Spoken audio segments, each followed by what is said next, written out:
ನಾಯಕರಾಗಿರ್ತಕ್ಕಂಥ ಶ್ರೀಮತಿ ಸೋನಿಯಾ ಗಾಂಧೀಜಿ ಅವರಿಗೆ, ರಾಹುಲ್ ಗಾಂಧೀಜಿ ಅವರಿಗೆ, ಪ್ರಿಯಾಂಕಾ ವಾದ್ರಾ ಅವರಿಗೆ, ರಾಷ್ಟ್ರೀಯ ಅಧ್ಯಕ್ಷರಾಗಿರ್ತಕ್ಕಂಥ ಮಲ್ಲಿಕಾರ್ಜುನ್ ಖರ್ಗೆಜಿ ಅವರಿಗೆ, ಮುಖ್ಯಮಂತ್ರಿಗಳಾಗಿರ್ತಕ್ಕಂಥ ಸನ್ಮಾನ್ಯ ಡಿ.ಕೆ. ಶಿವಕುಮಾರ್ ಅವರಿಗೆ, ಮಾಜಿ ಮುಖ್ಯಮಂತ್ರಿಗಳಾಗಿರ್ತಕ್ಕಂಥ ಸನ್ಮಾನ್ಯ ಸಿದ್ದರಾಮಯ್ಯ ಅವರಿಗೆ, ಪ್ರದೇಶ ಕಾಂಗ್ರೆಸ್ ಅಧ್ಯಕ್ಷರಾಗಿರ್ತಕ್ಕಂಥ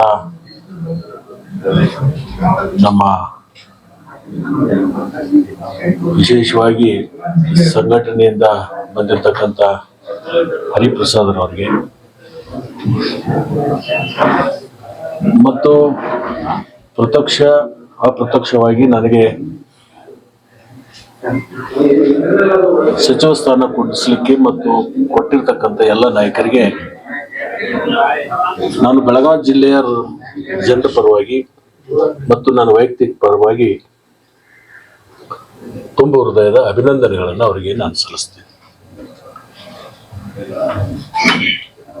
ಬಹುಶಃ ಭಾರತೀಯ ಜನತಾ ಪಕ್ಷದಲ್ಲಿ ಸುಮಾರು 25 ವರ್ಷ ಕಾರ್ಯಗಳನ್ನು ಮಾಡಿ ಆ ಪಕ್ಷವನ್ನು ತೊರೆದು ಕಾಂಗ್ರೆಸ್ ಪಕ್ಷಕ್ಕೆ ಸೇರಿದ ಮೇಲೆ ನನ್ನ ಕ್ಷೇತ್ರದ ಜನ ನನ್ನನ್ನು ಒಪ್ಪಿಕೊಂಡು ನನಗೆ ಬಹಳ ದೊಡ್ಡ ಅಂತರದಿಂದ ಗೆಲ್ಲಿಸುವಂತ ಕೆಲಸವನ್ನ ನನ್ನ ಕ್ಷೇತ್ರದ ಜನ ಕೇವಲ ನನಗೆ ಮತಗಳನ್ನು ಹಾಕಲಿಲ್ಲ, ಮತಗಳ ಮುಖಾಂತರ ಅವತ್ತೇ ನನಗೆ ಆಶೀರ್ವಾದ ಮಾಡಿದರು. ನಮ್ಮ ಕ್ಷೇತ್ರಕ್ಕೆ ಲಕ್ಷ್ಮಣ ಸವದಿ ಬೇಕು ಅಂತಕ್ಕಂಥ ಒಂದು ಭಾವನೆಯನ್ನು ಇಟ್ಕೊಂಡು ನನ್ನ ಮೇಲೆ ಒಂದು ವಿಶ್ವಾಸವನ್ನು ಇಟ್ಕೊಂಡು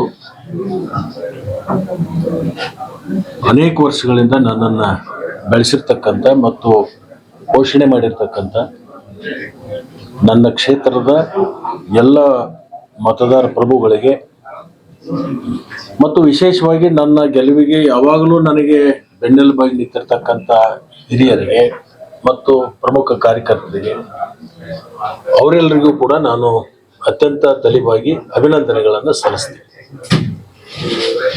ಬಹುಶಃ ಇಡೀ ಚುನಾವಣೆ ಇರ್ಬೋದು, ಅವತ್ತಿಡದ ಇವತ್ತಿನ ತನಕ ಮಾಧ್ಯಮದ ಸ್ನೇಹಿತರು ಕೂಡ ನನಗೆ ಸಹಕಾರವನ್ನು ಕೊಟ್ಟಿದ್ದಾರೆ.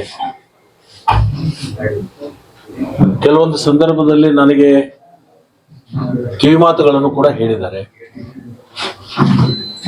ಅದು ರಾಜ್ಯ ಮಟ್ಟದ ಇರ್ಬೋದು, ಜಿಲ್ಲಾ ಮಟ್ಟದ ಇರ್ಬೋದು, ತಾಲೂಕು ಮಟ್ಟದ ಇರ್ಬೋದು, ಎಲ್ಲ ಮಾಧ್ಯಮದ ಸ್ನೇಹಿತರಿಗೂ ಕೂಡ ನಾನು ಅತ್ಯಂತ ಪ್ರಾಂಜಲ ಮನಸ್ಸಿನಿಂದ ಅವರಿಗೆ ಅಭಿನಂದನೆಗಳನ್ನು ಸಲ್ಲಿಸ್ತೇನೆ. ನಿಮಗೆಲ್ಲರಿಗೂ ಕೂಡ ಮುಂದೂ ಕೂಡ ನಿಮ್ಮೆಲ್ಲರ ಸಹಾಯ ಸಹಕಾರ, ನಿಮ್ಮ ಸಲಹೆ ನನಗೆ ಅವಶ್ಯಕತೆ ಇದೆ. ಅದನ್ನು ಕೂಡ ನಾನು ಬಯಸ್ತೇನೆ ನಿಮ್ಮಿಂದ. ವಿಶೇಷವಾಗಿ ಮುಖ್ಯಮಂತ್ರಿಗಳು, ರಾಷ್ಟ್ರೀಯ ನಾಯಕರು ನನ್ನ ಮೇಲೆ ಒಂದು ವಿಶ್ವಾಸವನ್ನು ಇಟ್ಕೊಂಡು ಒಂದು ಜವಾಬ್ದಾರಿಯನ್ನು ಕೊಟ್ಟಿದ್ದಾರೆ.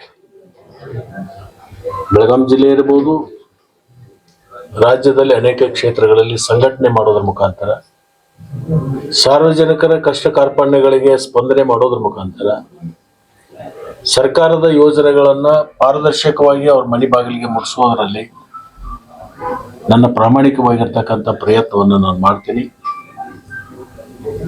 ಪಕ್ಷದ ವರಿಷ್ಠರು ಏನು ಒಂದು ವಿಶ್ವಾಸ ಇಟ್ಟಿದ್ದಾರೆ, ನನ್ನ ಮೇಲೆ ಒಂದು ಭರವಸೆ ಇಟ್ಟಿದ್ದಾರೆ. ಅದಕ್ಕೆ ಕೊರತೆ ಆಗದ ನಿಟ್ಟಿನಲ್ಲಿ ನಾನು ಕಾರ್ಯವನ್ನು ಮಾಡಬೇಕು ಅಂತಕ್ಕಂಥ ಸಂಕಲ್ಪವನ್ನು ನಾನು ಮಾಡಿದೆ. ಆ ಸಂಕಲ್ಪ ಸಿದ್ಧಿ ಆಗಬೇಕಾದ್ರೆ ನಮ್ಮ ಅಧಿಕಾರಿಗಳಿರ್ಬೋದು, ಕಾರ್ಯಕರ್ತರಿರ್ಬೋದು, ಅವ್ರ ಸಹಕಾರ ಕೂಡ ನನಗೆ ಬೇಕಾಗುತ್ತೆ. ಅವರೆಲ್ಲರ ಒಂದು ಸಹಕಾರವನ್ನು ಪಡ್ಕೊಂಡು ರಾಷ್ಟ್ರೀಯ ನಾಯಕರಿಗೆ ಮತ್ತು ರಾಜ್ಯದ ನಾಯಕರಿಗೆ ಮತ್ತು ಮುಖ್ಯಮಂತ್ರಿಗಳಿಗೆ ಲಕ್ಷ್ಮಣ ಸವದಿ ಮೇಲೆ ಇಟ್ಟಿರ್ತಕ್ಕಂಥ ಭರವಸೆ ಖುಷಿ ಆಗಲಿಲ್ಲ, ಅದು ಯಶಸ್ವಿ ಆಯಿತು ಅನ್ನುವಂಥ ಒಂದು ಭಾವನೆ ಬರುವ ನಿಟ್ಟಿನಲ್ಲಿ ನಾನು ಕಾರ್ಯವನ್ನು ಮಾಡ್ತೀನಿ. ಹೆಚ್ಚು ಅಭಿವೃದ್ಧಿ ಪರವಾಗಿರ್ತಕ್ಕಂಥ ಚಿಂತನೆಯನ್ನು ಮಾಡೋಣ. ಸ್ವಾವಲಂಬಿ ಬದುಕನ್ನ ಕಟ್ಟಲಿಕ್ಕೆ ಬಡವರಿಗೆ ಕೊಟ್ಟಿರ್ತಕ್ಕಂಥ ಯೋಜನೆಗಳೇನಿದ್ದಾವೆ ಅದರ ಜೊತೆಗೆ ಅಭಿವೃದ್ಧಿಯಲ್ಲಿ 3 ತರ ಬರುತ್ತೆ: ಅಲ್ಪಾವಧಿ, ಮಧ್ಯಮಾವಧಿ ಮತ್ತು ದೀರ್ಘಾವಧಿ. ಈ 3 ಹಂತದಲ್ಲೂ ಕೂಡ ನಾವು ಕಾರ್ಯಗಳನ್ನು ಮಾಡಬೇಕಾಗುತ್ತೆ.